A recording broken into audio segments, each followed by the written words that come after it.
Yo, shout out to the hottest chat in the MF and game. You already know where we at with it. 2025. It's fight night.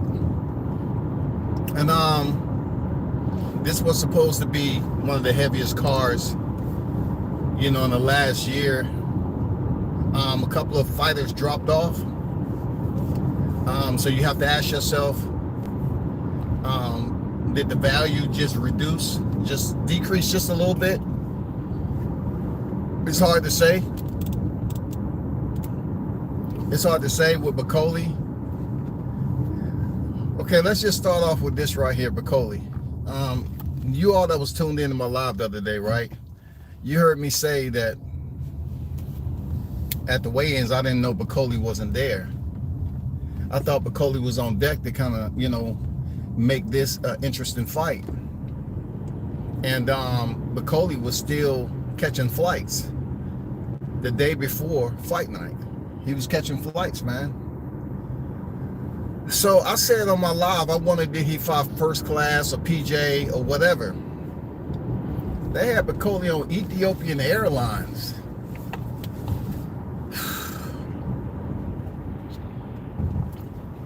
They had Bakole on Ethiopian Airlines, man. I didn't know they existed, but they had him on Ethiopian Airlines, bro.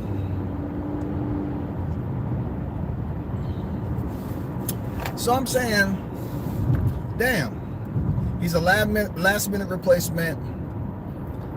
He has to go in here and shake off the jet lag. Am I confident he can do it? Because I have some vested interest in Bakole going in there and beating Joseph Parker, right? It's a little shaky right now, being that the Bakole arrived yesterday and the flight was only 6 hours. Not too bad, but I'm just wondering how his team is going to get him ready for Joseph Parker, who had a full training camp to fight Dubois. And they was going to be moving around a lot. I think, I don't know. It's going to be a tough fight for Bakole to come up out of there victorious, bro. This sucks. Beat Parker. I really think Bakole can beat Parker with a full fight camp. But, he's representing Congo. He may be driven by a different level of motivation. That's all. I've been hearing a lot of people believe that Joseph Parker is gonna take him to the mid rounds, move around a lot, get him tired, and then knock him out. That's what I'm hearing. And I don't think it's gonna work out just that easy. I mean, Joseph Parker has been beat by flat-footed Anthony Joshua.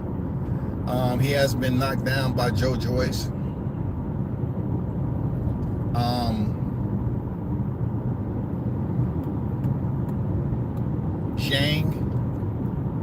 Zhang knocked him down twice.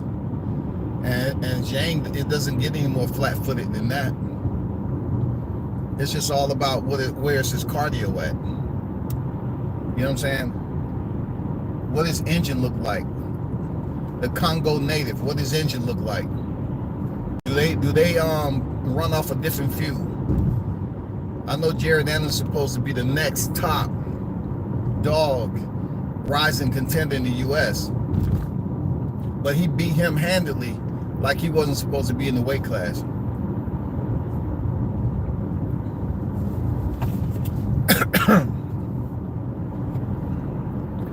So I'm gonna let that ride, man. I might get hit in the head with that one tonight. I might get hit in the head with that, man, because Joseph Parker's a damn good fighter. Seriously. And good morning to everybody that's up. Let's go to the next fight. Ortiz and Madrimov. It's amazing, man. Real talk. It's amazing. It's just amazing how when you get a Mexican fighter who get dropped, man, no one seems to remember they get dropped. It's almost like they're time traveling, yo. You say Virgil got dropped. When? When did Virgil get dropped? The Boychuk dropped him. No. I looked at that fight several times. Boychuk didn't drop him one time. That was a slip. I mean, when the Mexican fighters, man, go in there and use the so-called Mexican style, people forget their knockdowns, right? If I said knockout earlier, I mean knockdowns, right? And then when it comes from Madrimov, all of a sudden Virgil's going to go in there because he has more experience and knock out Madrimov. And I'm like, that doesn't make any sense, because y'all was saying that Madrimov, with his decorated amateur career, was going to give Bud all the problems and potentially give him his first loss. All you heard was amateur decorated amateur decorated career, all that. This guy's the goods. Ain't that what they say, y'all? GOODS, goods. You know what I'm saying? Shout out to MKB Modern King Boxer, man, with the $2 super sticker. Appreciate you, big dog, for supporting the channel, bro. Appreciate you. And shout out to everybody that's on deck. I really can't see everybody with my optics on, because they are prescription. Far side.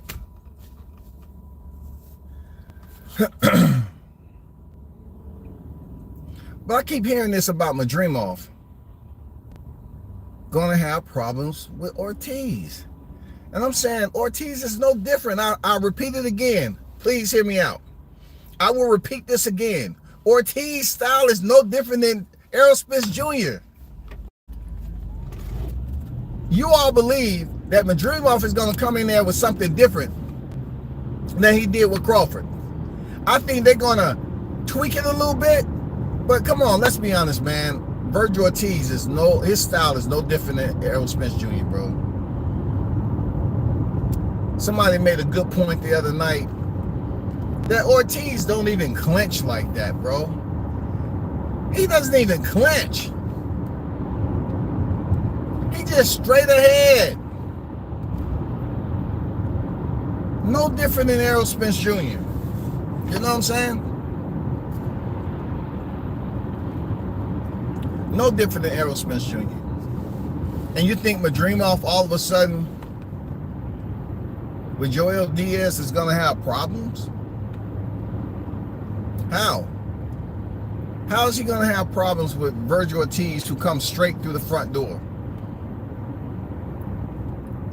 Never want to hold, clinch, put on the windshield wipers, none of that shit.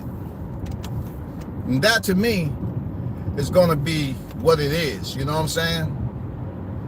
That's going to be the deciding factor at the end of the day on how consistently Virgil Ortiz use those type of tactics when it comes to Madrimov.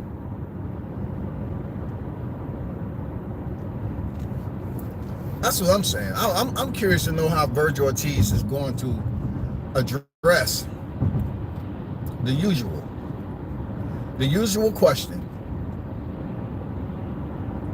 How he's going to handle Madrimov's power, being that Madrimov is a true 154-pounder, and how Madrimov is going to handle Ortiz's power. Ortiz, to me, is not a knockout artist, neither is Madrimov. But you're talking about Madrimov stepping in there, fighting somebody to the caliber and greatness as Crawford, going the distance. Madrimov going the distance with Crawford. Crawford is considered the higher tier. I see what y'all be out here trying to do. Y'all try to finesse the situation and manipulate the freaking narrative to say that Madrimov went in there and went the distance with an old Crawford. So what you're doing is prorating the plaudits that Madrimov should get for fighting one of the best fighters of this era. But you say he went the distance with an old fighter. But let's calculate these points right here. Crawford is a better fighter than Vergil Ortiz. We know that. So the only comparison you have with Madrimov fighting Ortiz is that people are trying their best to compare Ortiz to be better than Crawford. He's younger. They say he's stronger. And if he beats Madrimov, he's going to fight Crawford and he'll beat Crawford. Now, I'm going to be honest with you. The meth, crack, fent, find any addict off the street that follows boxing just a little bit and ask them, do you believe that Vergil is beating Crawford right now? A guy who has ducked Crawford. Do you believe all of a sudden him being at 154, being over his stomach ailments, is a better fighter than Crawford? So if the crackhead is not going to tell you, I answer that, but give me some crack first. You know what I'm saying? They're going to want something in return. And then they're going to say, okay, once I get my crack, I got to smoke it first, because that's a tough question right there. It seems like you're trying to trick me. You know what I'm saying? It seems like you're trying to trick me into something. Seriously. Let's be honest with ourselves, okay? You all are fluffing up Vergil Ortiz too much. This man has been on the canvas, had trouble with Green Machine. Yes, we're going to bring up Green Machine just like y'all bring up Gamboa, goddammit. Yes. Hell yeah. In my stone cold voice. We're going to bring up Green Machine just like you all bring up Gamboa. He fought Gamboa 30 years ago. And you still have these damn panels in chats talking about Crawford got hurt by Gamboa several divisions back. But when it comes to Vergil Ortiz, they trying so damn hard to say, you know what, to be honest with you there, WCS, I don't remember what you're saying. You sure it was Vergil? I know Bam Rodriguez got dropped. Are you getting the two confused? No? Okay. I just can't remember Vergil. I don't remember him getting dropped. What about Boychuk? That was his most recent fight. For the life of me, I can't remember. Who was refereeing that fight? You sure it was Vergil? You know, they have selective acute amnesia, bro. They saying he gonna go in here and give Madrimov the business. When Madrimov has fought the very same guy that destroyed a fighter in Errol Spence who has somewhat a similar style as Vergil Ortiz. That's a fact. Vergil Ortiz is a come-forward fighter. He enjoys getting those cheekbones massaged by the front end of his opponent's belt. He loves it. He loves it. Vergil, I like his style. I said it before. I like his style. I like him as a fighter. But when it comes to common sense, it has nothing to do with technical opinion. Vergil Ortiz, I don't know. Somebody need to take him to a chiropractor. He don't like moving his head left or right. Maybe he's a little bit too stiff. But him and Spence have similar styles. Real talk. Him and Spence have similar styles. And we're going to see today. We're going to see. We're going to see how it all plays out. We definitely going to see how it all plays out, bro.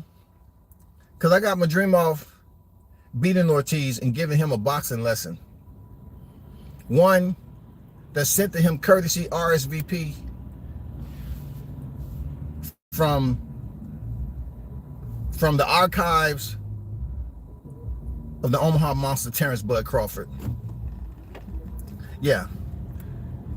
Ortiz is about to get a little portion of the curriculum that Madrimov got tonight. Yeah, he is. He's about to get that work. He's about to get that work. I'm tired of Ortiz getting away with not moving his head, getting blasted on, and then when the conversation come up when he get a fight, people like, oh man, Ortiz. Man, Ortiz, it's about to happen like Sebastian Fundora. Give it a, just give it a minute. It'll sink in, give it a minute. He's about to get that Sebastian Fundora work. Watch. He's about to get that dozer. You know what I'm saying? He's about to get that dozer. That doze, the shit that make you go to sleep. I don't know about that. I'm gonna be honest. I don't know if he gonna get put to sleep or not. But what I can say, I believe that Madrimov is gonna win. Now to Gabriel and Zhang.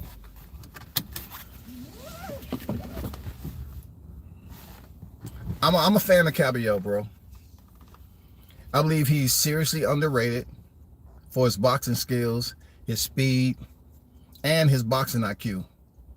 I knew he was going to run circles around Frank Sanchez when that fight was made. I said, it's over. It's done. It's over.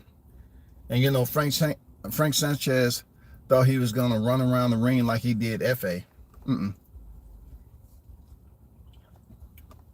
But I see him playing it very smart in the first 5 rounds with Zhang.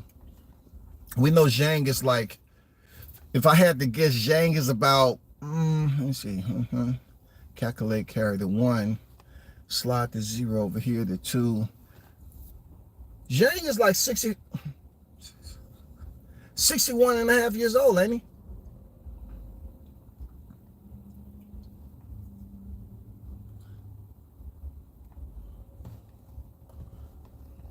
Y'all think Zhang is like 61,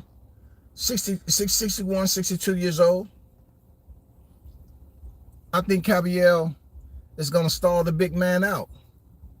You know what I'm saying? I think he's going to work him into the mid rounds. And he's definitely going to work that body. For Zhang, in my opinion, he's going to be going for the head hunt. You know, if I was Gabriel, I'd go to the body with Zhang.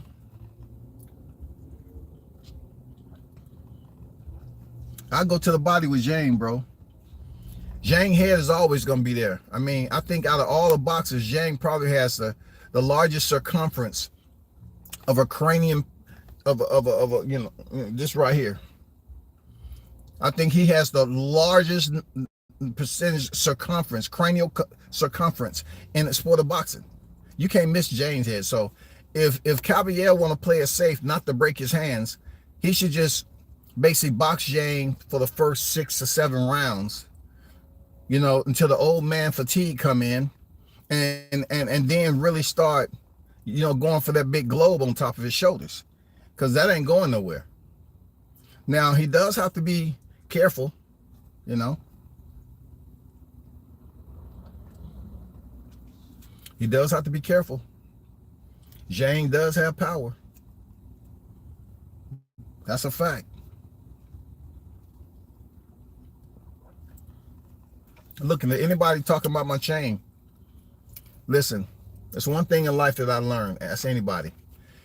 As long as I've been living, when ropes was in, I bought the real gold, the ropes and shit like that. But this shit that look like this, all these Cubans, bro, I'm not gonna spend my money on shit like that. I'm being straight up real, bro. Are you crazy? You know what I'm saying? Are you crazy? If anybody wanted to rob me for this shit, right? I say, hold up, ho, you're doing too much, bro.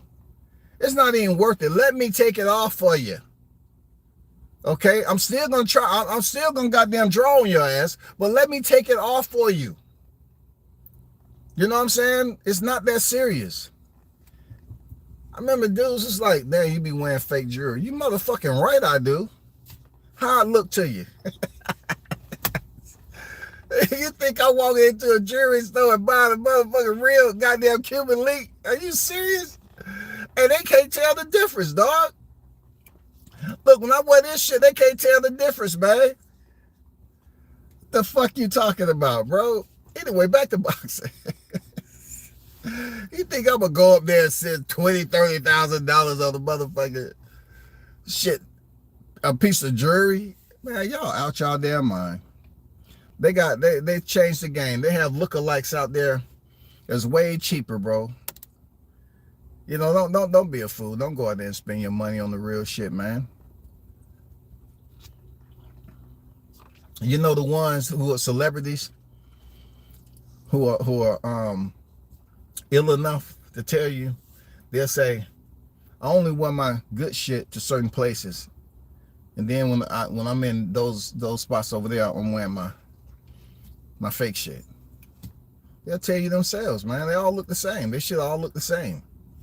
Some of it's real, some of it's fake. Anyway, Beterbiev Bivol. Beterbiev is another AARP member that I found out that's joining the club. Beterbiev is in his 40s. It's about time for him to retire. People up here talking about Beterbiev is about to go on this run. Excuse me. Listen, everybody got to get old. Even though your mind is telling you, know how old cats get out of boxing and they walking around and they get relieved, their body start to relax. It's not as active as it was when they was fighting, right? And they just chilling. Then they make that mistake of walking past a full-length mirror. And they happen to see out of their peripheral, damn, who was that? Was that me? Oh, shit. Okay. They take a look over there in the mirror, and what they do? They start moving around. They ain't throwing no punches. They're just trying to see how the body's reacting. And they're like somebody's actually trying to punch them. And then they might start throwing a little slight comment there. They start shadow boxing and shit. And before you know it, they keep doing this routine for a good 3 weeks until they call up one of their friends saying, hey, what you up to, man? Man, I was just thinking about the old days when, you know, winning the belt and all that shit. Yeah. You know, I went in there and cracked the case open. Whole lot of dust on that motherfucker, but cracked it. I looked at it. And then I walked past the mirror.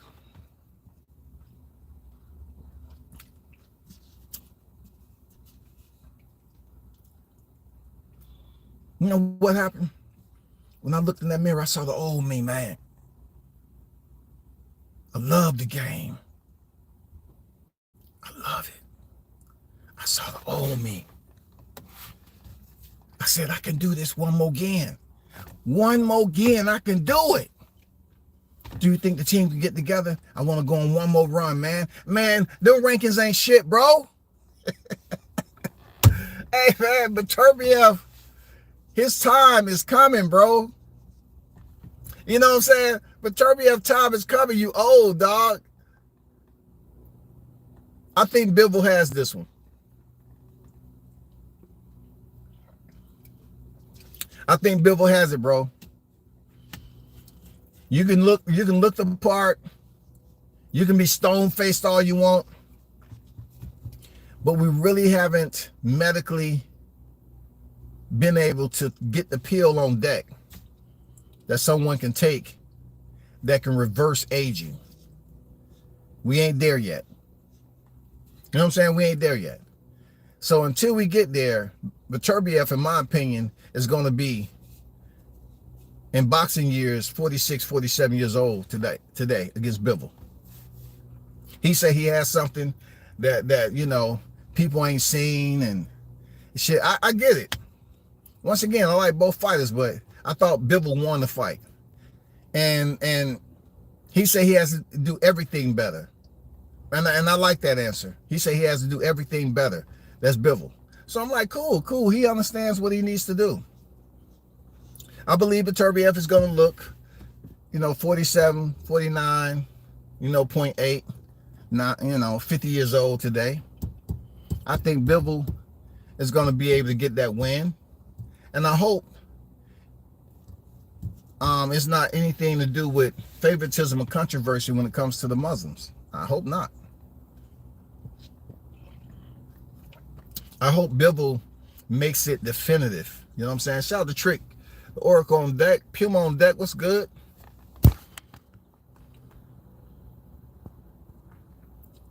CJ on deck. What's good? What's good, man?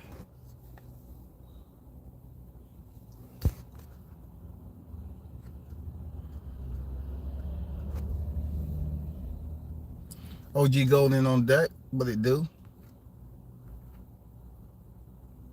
I have to read some of these later on.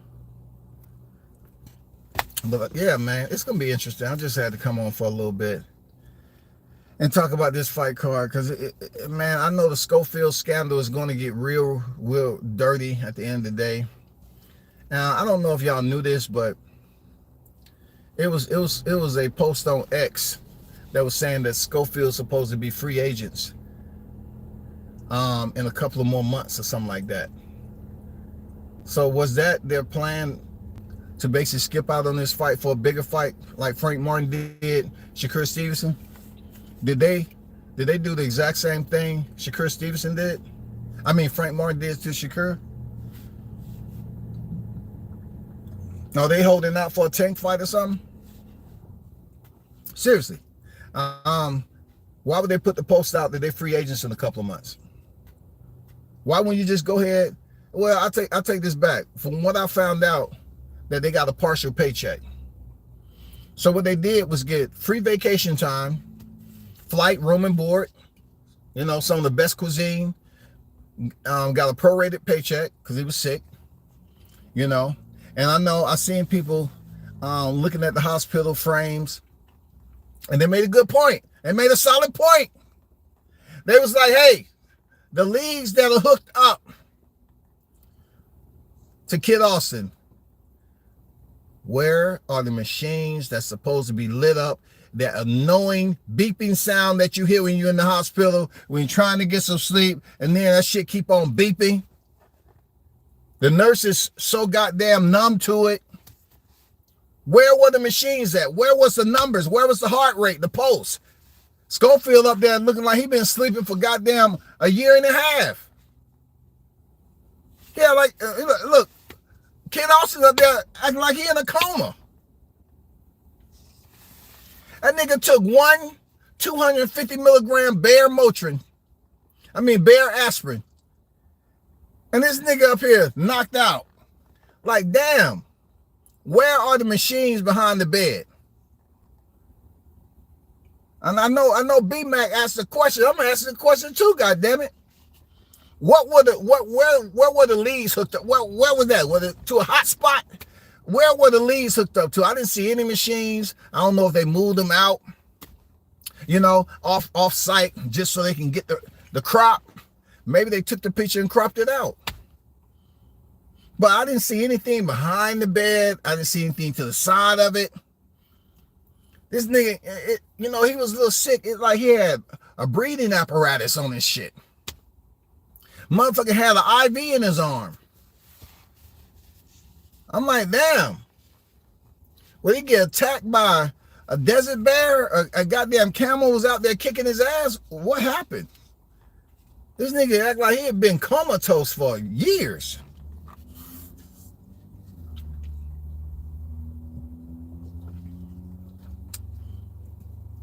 I would just like to see a landscape picture to see if he was hooked up to anything, because it seemed like them motherfuckers was just hanging off the bed, dog.